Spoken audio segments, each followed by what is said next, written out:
Your customers don't know what they want.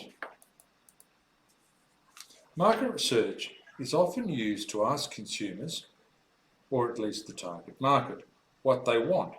But do consumers, or indeed individuals in any target market, actually know what they want?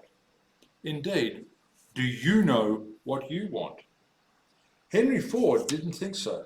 He said that if I asked people what they wanted, they would have said faster horses. The idea was if they couldn't imagine a car, how could they possibly want one? Steve Jobs also didn't think so. He said, some people say give the customers what they want, but that's not my approach. Our job is to figure out what they're going to want before they do, again on the basis that until they've seen it, consumers find it very hard indeed to define what they want. I would agree with both Ford and Jobs. Indeed, I would argue that consumers not only don't know what they want, they often don't even know what they think they want means.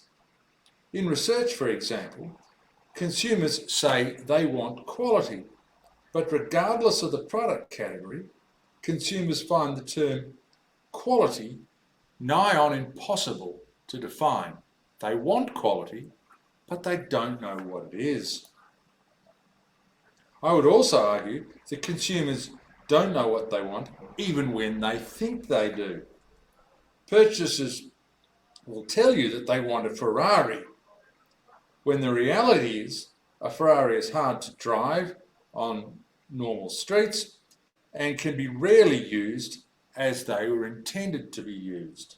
Buyers of expensive motor vehicles often use the vehicles as a proxy for what they really want: prestige and status. I would argue that for these reasons, and many more in fact, it makes little sense to ask consumers what they want. Making a great deal more sense is firstly identifying the problems that consumers want to solve or need to solve. Secondly, identifying the optimum solution to those problems. And then thirdly, testing the solutions with representatives of the target market. Identifying the problem consumers need to solve can involve, firstly, asking the consumers what their problems are as opposed to what they want. Secondly, observing consumers and identifying their problems through observation.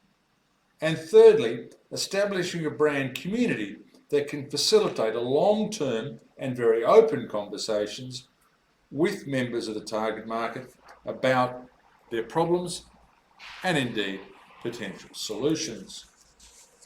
Identifying the optimum solutions to consumer problems can involve, firstly, gathering the required data, secondly, applying experience and intuition to interpret that data, and thirdly, using a brand community to refine the options. Testing the solutions or options with representative consumers can involve, firstly, testing solutions with consumers using market research, secondly, using observation to test potential solutions, and thirdly, establishing a brand community to facilitate testing. A brand community can be a powerful tool for identifying the issues and problems confronting consumers, identifying the options for solving those problems identified, and thirdly, testing the options in terms of solutions to identify the optimal solution. Consider these statistics.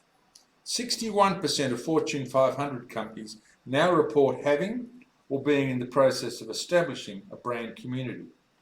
86% of Fortune 500 companies say brand communities provide insights into consumer needs. 66% of Fortune 500 companies use brand communities for product development, and 71% of Fortune 500 companies report using brand communities as a market research tool. The insights? Well, firstly, consumers rarely know what they want, and there's little point in asking them what they want. Secondly, good planning is best served by identifying the problems confronting consumers and then investigating the optional solutions. And thirdly, a brand community facilitating co-creation is perhaps the best approach to identifying and addressing consumer wants. Questions to ponder? Firstly, what are you doing to understand and address the social norms impacting on your sales? Secondly, which of the 25 plus cognitive biases that confront consumers are impacting on the returns on your marketing investment? And thirdly, do you think your customers know what they want? Do you really know what you want? To find out more, visit www.djohncarlsonnesq.com. That's www.djohncarlsonnesq.com. Or email me, johnc@djohncarlsonnesq.com. That's johnc@djohncarlsonnesq.com. I'm John Carlson. Thanks for listening.